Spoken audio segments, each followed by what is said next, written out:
عمل کی بات یہ ہے، حضور پاک صلی اللہ علیہ وآلہ وسلم معراج کی رات عرش معلیٰ سے لامکان تک حضور تشریف لے گئے۔ جنت کی سیر کے دوران آپ نے کسی کے قدموں کی جنت میں آہٹ سنی۔ آپ کے ساتھ جو بطور خدام حور و غلمان جو آپ کے خادمیت میں پھر رہے تھے اور آپ کو جنت کی سیر کروا رہے تھے، جیسے وزٹ کروایا جاتا ہے، سیر کروائی جاتی ہے، آپ نے پوچھا کون ہے جس کے قدموں کی آہٹ مجھے جنت پہلے سنائی دے رہی ہے؟ عرض کیا گیا حضور یہ آپ کے خادم، آپ کے غلام حضرت بلال رضی اللہ تعالیٰ عنہ۔ ایک دن حضور پاک صلی اللہ علیہ وآلہ وسلم نے صبح کے وقت جناب بلال حبشی رضی اللہ تعالیٰ عنہ سے پوچھا، اے بلال کون سا عمل کرتے ہو؟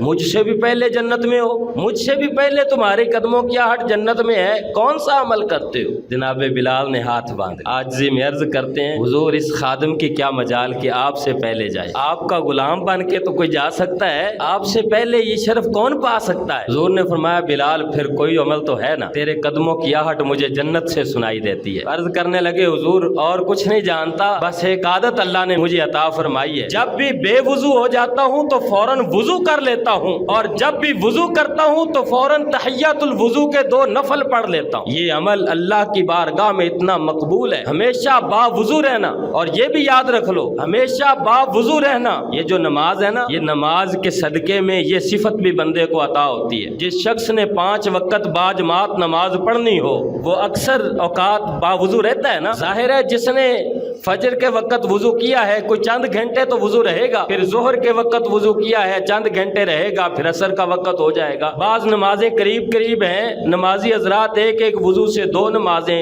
3 نمازیں بھی پڑھ لیتے ہیں، اور بعض نمازی حضرات وضو پر وضو کر لیتے ہیں، یعنی وضو ہوتا ہے پھر بھی تسلی کے لیے وضو کر لیتے ہیں۔ حضور پاک صلی اللہ علیہ وآلہ وسلم نے ارشاد فرمایا وضو نور ہے، اور جس کا وضو ہے وہ ویسے نماز پڑھ لے۔ عرض کیا گیا حضور وضو پر پھر وضو کر لے؟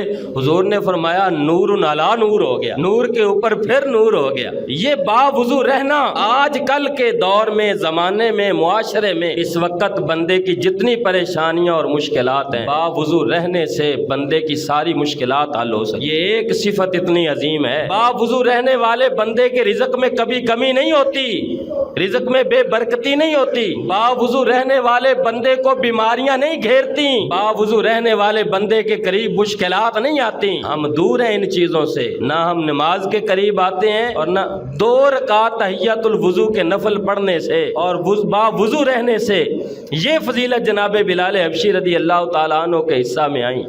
حضور پاک صلی اللہ علیہ وآلہ وسلم نے ارشاد فرمایا جس شخص نے 2 رکعت نماز نفل اس طرح پڑھے کہ اللہ کے علاوہ اس کے دل میں کسی کا کوئی خیال نہیں آیا، فرمایا اس کی بخشش کے لیے یہ 2 رکعت ہی کافی ہے۔ ایک سجدہ جسے تو گراں سمجھتا ہے 1000 سجدوں سے دیتا ہے آدمی کو نجات۔ 2 رکعت بھی اگر اتنے خلوص کے ساتھ پڑھ لی جائیں تو بخشش کا وسیلہ بن جاتا ہے۔